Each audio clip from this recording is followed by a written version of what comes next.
On today's Hot Sheet, I'm discussing Zillow's 10 most popular markets of 25. What does their data say? The November rental report from Realtor.com and mortgage applications for the past week. Those numbers are in. Today is Wednesday, December 17, 2025. I am Byron Lazine, and the Hot Sheet starts now.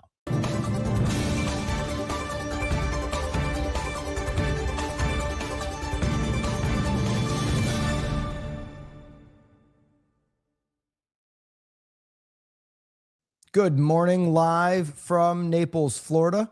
Let me know in the chat wherever you may be, where you're tuning in live from. It's a pleasure to be with you here as we are just pretty close to closing out all of 25. And listen, the market is moving on. It may feel slow where you are, but I don't know. Some of these macroeconomic conditions that are going to undoubtedly impact the 2026 housing market, they're still taking shape. There's a lot of conversations happening. It is not a boring time to be alive. That is for sure. And I'd use the time wisely between now and, kind of whenever your spring market gets going, to really be prepared, continue those conversations. All the conversion is going to be in that conversation, having relevant, fresh, sharp, interesting things to say in those conversations, certainly accurate, taking that information, being skillful with it. All of that's really important. And I've got a little bit more information here for you today. We looked at recently Realtor.com's 10 projected markets for 2026 on, hey, what are the 10 that are going to be, have the most home price appreciation, coupled with sales appreciation. And now we've got a report here from Zillow on what they're calling the most popular cities. And so this is for home shoppers. This is pretty relevant because whether you like Zillow or not, they do have the most traffic on their website, on their portal. In fact, their app gets 66% of home shoppers. And then the rest of the market, every brokerage, every agent IDX, every Realtor.com, Homes.com, Redfin, everybody else gets 34% of the traffic. And so, yeah, there's a brand there. I mean, we're talking about recently this Google, is going to, start showing home shoppers when they type into Google kind of their own stuff, as opposed to showing them Zillow.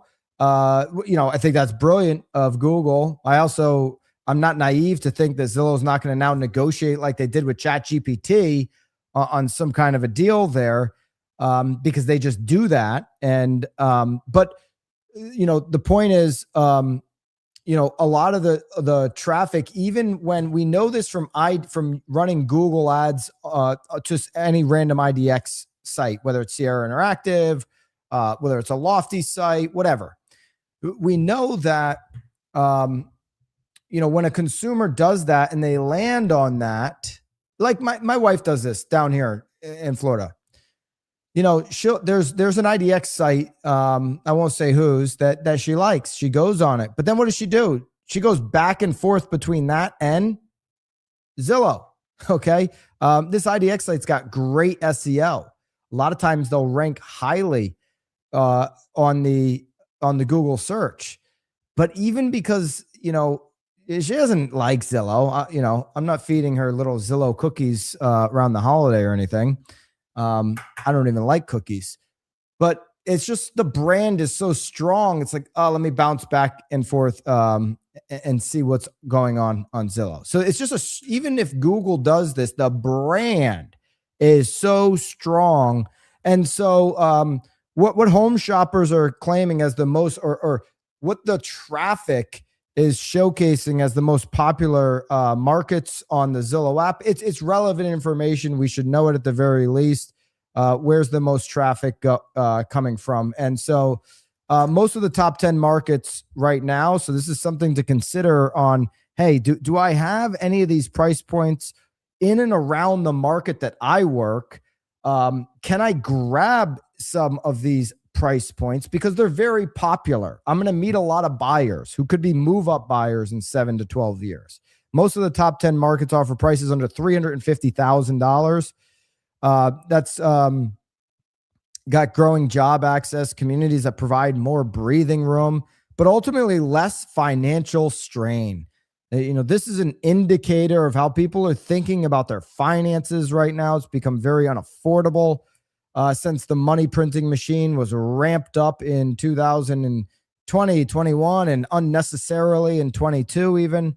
Many of these cities sit near major job centers or along key commuter corridors, giving residents big city opportunities without the big city costs. So people still want access to stuff, but they don't want to live, in Hudson Yards in Manhattan because it's super expensive to do that. Okay, so the only New York market was Albany. And I mean, Albany is the capital, and it's got a little bit of a small city feel to it. So Albany makes the list. Dearborn, Michigan, Allentown, Pennsylvania, Toledo, Ohio, Carmel, Indiana, Springfield, Illinois, Rockford, Illinois, South Bend, Indiana. Interesting because the only people I know that have bought homes in South Bend do it because they're Notre Dame season ticket holders. Obviously Notre Dame's the big draw to South Bend. So, is it popular because of that? I don't know. I mean, there's probably, I don't know if there's anything else happening in South Bend, quite honestly. I've been there once. Abilene, Texas, and then Berkeley, California. Those are Zillow top 10 most popular markets. I think what to pull from that is, what is appealing on these markets. Okay. The most popular of the 10 was Rockford, Illinois. It's located 90 minutes northwest of Chicago. So it's got access to a major hub without big city costs. More than 3 of the 5 page views came from shoppers outside the area. Okay. And homes typically went under contract in just 5 days, making Rockford one of the fastest moving markets on the list.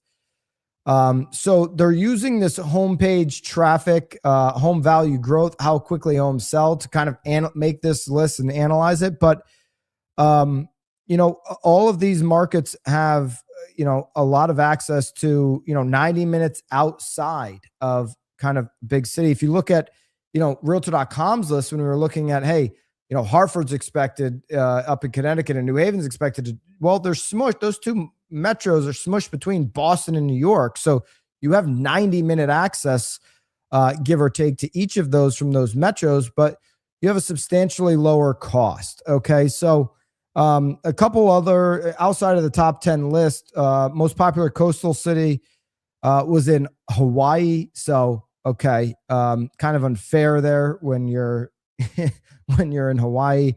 You had South Portland, Maine, and Santa Cruz, California in the top 3 on coastal. Most popular small town, Lake Forest, Illinois. And most popular vacation town was Portland, Maine. And most popular college town, Normal, Illinois. I've never heard of where's Normal? Illinois State University is ISU. Okay. Sounds fascinating. State College, Pennsylvania. Everybody's heard of that. And Lawrence, Kansas, home of University of Kansas. Most popular retirement town, Bullhead, Arizona. You got the Villages in Florida, followed by Lake Havasu City in Arizona. Okay. There you go. There's your most popular cities, wrapped in affordability, more affordable options. And a lot of home shoppers are thinking about, where can I get affordability in 2026? They can continue to get that affordability if they decide to rent versus buy. Here's the Realtor.com November 2025 rental report. This report highlights more of what we've seen recently. Affordability continues to improve on the rental side of the equation. If you're looking at a short-term solution, hey, I got to move. I need a place for the next 2 or 3 years. can't really see beyond 2 or 3 years. You should undoubtedly be renting versus buying in this market. It's much more affordable. Jerome Powell should be looking at this report each and every single week. We talked to Danielle Hale, who obviously was publishing the report from the Realtor.com economy team, along with Joel Berner. We talked to her on Knowledge Brokers podcast on Friday. Go check that out. Separate channel. Fascinating conversation, how they got to a lot of the projections with their chief economist, Danielle Hale. But this report highlights what we've been seeing now for over 2 years, which is a reduction in the cost of renting a home. And this is now just finally starting to show up in the CPI. The CPI is what the markets are really looking at for inflation and kind of hovering around that 3% number. Well, the shelter should start to pull out of it. The question is, are the tariffs going to continue to increase on some of these consumer goods, keeping CPI elevated? But it's certainly now, as we have a 2-year lag in the data, starting to show up in CPI that, hey, rents are moving in a more affordable direction. Nationwide, rents continue to fall. The average across the top 50 metro areas slipped under 1,700. That's down 1% from last November. Okay, so national median asking rent for 28 straight months now. 28 straight months has moved down. Okay. The median asking rent is now under 1,700. We briefly saw that about a year ago, maybe. And really, we haven't seen that number since, end of 21, early 22. Okay. So, lowest level in, call it back of the napkin math, 5 years on the national median asking rent. Now, it's not going to go back to 2019. We've broken through a new price level, but it is moving down. And this is hopefully, as Jerome Powell has stated, going to start showing up in the CPI data. It takes 2 years of data to kind of work through the system to show up in inflation. We've got 28 straight months of declining rents across the country. Okay. Here's the national median asking rent by unit size. Okay. So studios are down in the negatives and have been. 1 bedrooms and 2 bedrooms, all below the 0% increase here on the 0% line on national rents. Overall, under 1,700. Studios closer to 1,400 than they are 1,450. Okay, so that's down 0.4% year over year. Consecutive months of year over year decline for studios, 27 months.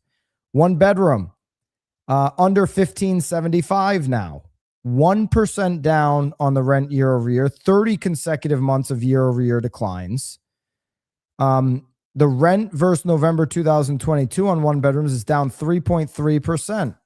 Okay.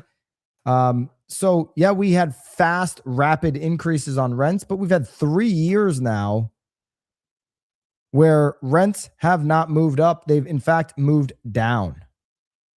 Okay. Rent versus November 2019, up 15% on the 1 bedrooms. Okay. I don't know, 6 years, I would expect a 15% increase on rents. Rents are not necessarily the issue here when it comes to housing affordability because of what's taken place these last 3 years and the overall consecutive 28 months of a decline. 2 bedrooms are under 1,875 on the median rent. Year over year, down 1.1%. And since November 22, down 2.5% on that. Okay. Now, minimum wage earners are even getting an improvement as well here. Okay. Rental affordability improves for minimum wage earners, especially now in Florida and Michigan. 2026, these 2 particular states are increasing the minimum wage. So when you have wage growth and declining rents or declining rates, when you have those two things that happen at the same time, affordability naturally goes up. Okay. So affordability improving for minimum wage earners. Here's a look on 2025 minimum wage in these 5 locations: Buffalo, Rochester, St. Louis, Phoenix, and Kansas City. How many hours, minimum wage hours per week per renter needing to work to get the median asking rent in those locations?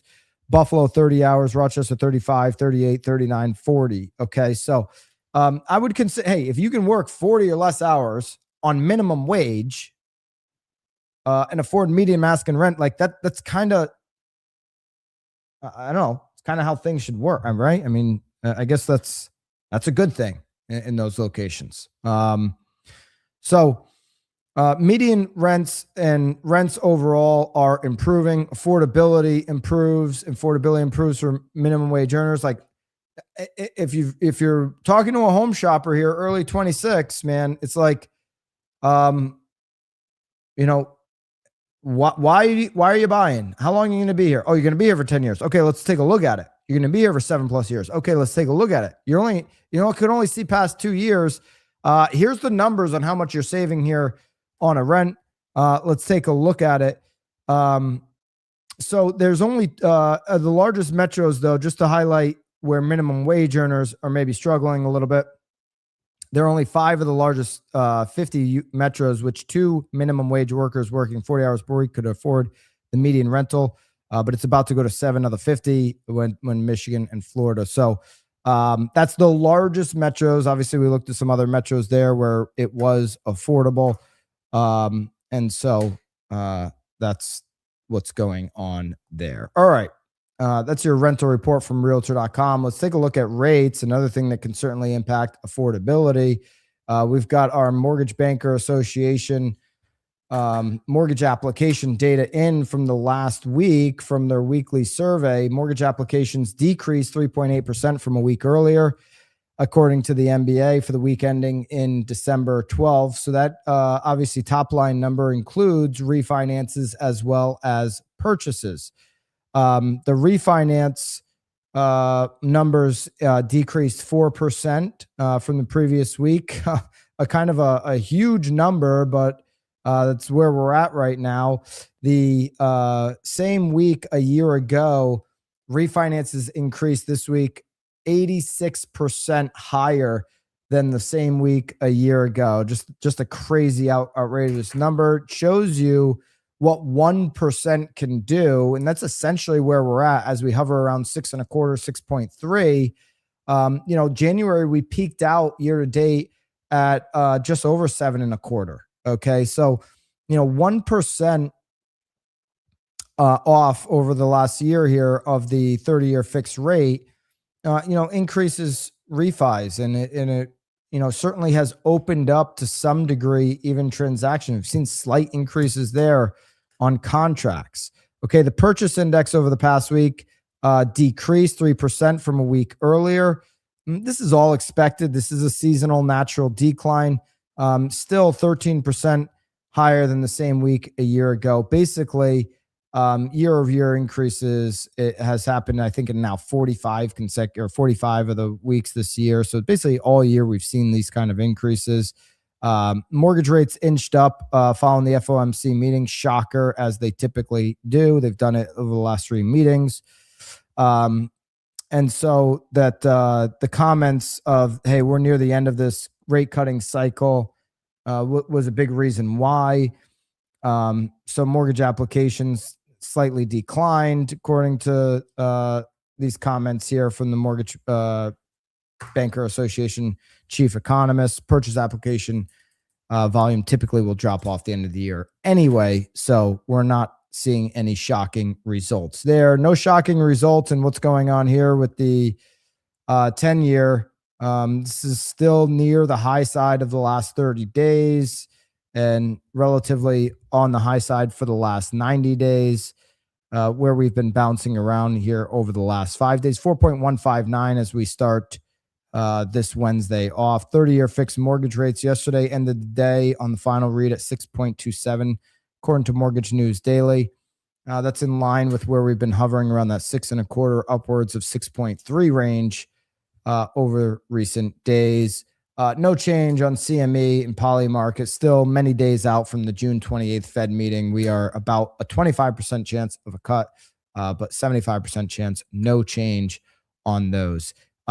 If you are in any of these MLSs, okay, if you can see the screen, if you're driving, don't look at the screen. But I'll read them out. MLS Now, CR, MLS, Phoenix Realtor, San Francisco, Canopy.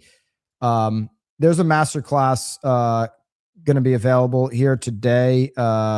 Ricky Carruth is doing one. The coming buyer wave. I don't know if Haley, if you can link this up. But this is a live masterclass through the product Raise. And if you're in one of these MLSs, you already have the product Raise. RAYSE. This is everything that's gone on, since August 17th. Raise allows agents to showcase what they're doing to back up their compensation. Like an attorney would document exactly what they've done. Raise does that for you. So Raise is coming into almost everybody's MLS here. So if you don't see it in your MLS, you can join the wait list or, wait for it to come into your MLS essentially. But there'll be more information on that stream here today, which I think, the buyer wave, the link's there, the webinar with Ricky. I'll be doing a webinar at the beginning of the year for these guys. I believe in that product so much. And because it's going to be accessible to everybody, if you have MLS access, you're basically going to have the product for free. I really think it's an important message to get out there, to be able to start tracking and allowing clients to have visibility into what we are doing every single day.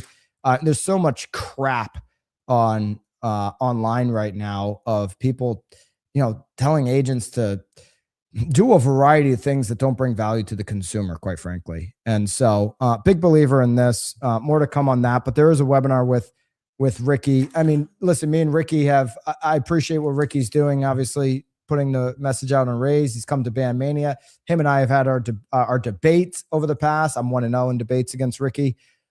He knows that, obviously. But I wanted to mention this because I think it's a really good thing and make you aware of that. BAMX members, we've got today a couple of things happening. Okay. So, if you're a BAMX member, today at 4:00, we're doing an onboarding. So if you want to learn more about the community, what's available on school inside of BAMX, join us at 4:00. If you're a new member, absolutely jump in.